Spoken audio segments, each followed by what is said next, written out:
All right, finance. Jose bought a new computer that cost $1,200. He paid $400 down and will pay $50 per week until the balance is paid off.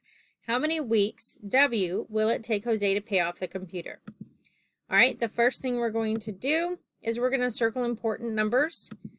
We have 1,200, $400, and $50. Those are the important numbers that we need to remember. Okay, we're going to underline our key words. Cost, or the total cost of the computer, is $1,200. $400 down, which means that's important. And per week. That per right there, that word should be a very familiar word with us. We're going to highlight our question. How many weeks will it take Jose to pay off the computer? And now we're going to organize our information. We're looking for that fixed amount, our unit rate, the variable, and the total amount. The first thing that you usually can identify without any problems is the total amount. $1,200 or $1,200. That's the total amount of that computer. The fixed rate is that $400 that he put down. That rate is not going to change, or that number won't change. It's really not affected by anything, unlike our unit rate. Remember when we're looking for unit rate, that's a number that can be multiplied because it's a per week, per pound, per any kind of a measurement or anything done over time.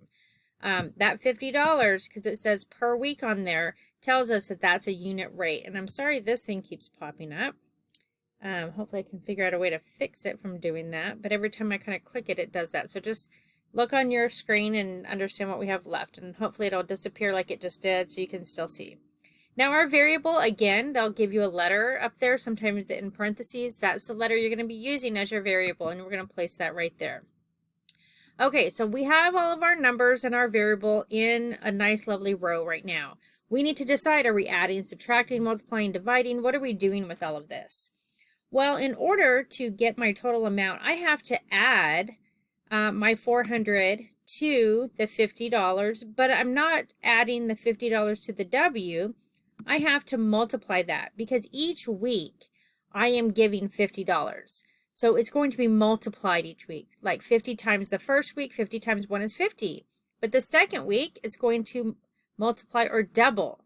And then I'm going to add another $50. So each time it's doubling. So that W is going to be how many weeks? That's what we're looking for.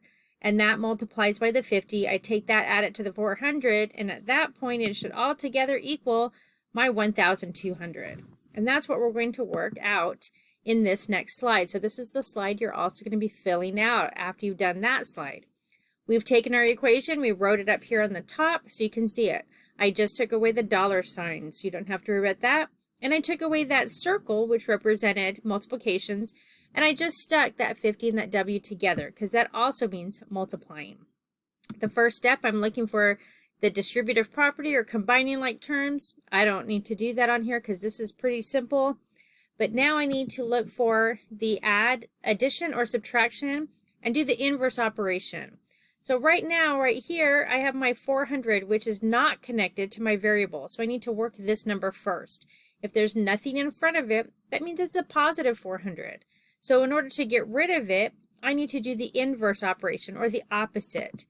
I need to do negative 400, and I'm going to subtract 400 from this side and from this side of our equal sign here. That crosses that out. I'm going to bring my 50W down, and 1,200 minus 400 equals 800. I also bring down that equal sign as well. So now my third step, I'm looking for multiplication or division, and I'm going to do the inverse operation. Since the 50 and the W is side by side, they are multiplying.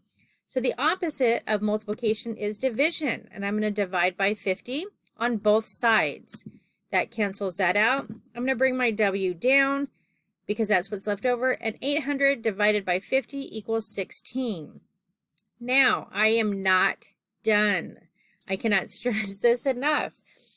When you are working with a word problem, you cannot just leave this as your answer. Your answer needs to be in the form of a statement. So, they're wanting to know how many weeks did it take Jose to pay off the computer. You need to say, it took Jose 16 weeks to pay off the computer. That's the answer to a word problem, not W equals 16. So you need to write down that it took 16 weeks to pay off that computer. And that will be your answer for number 2.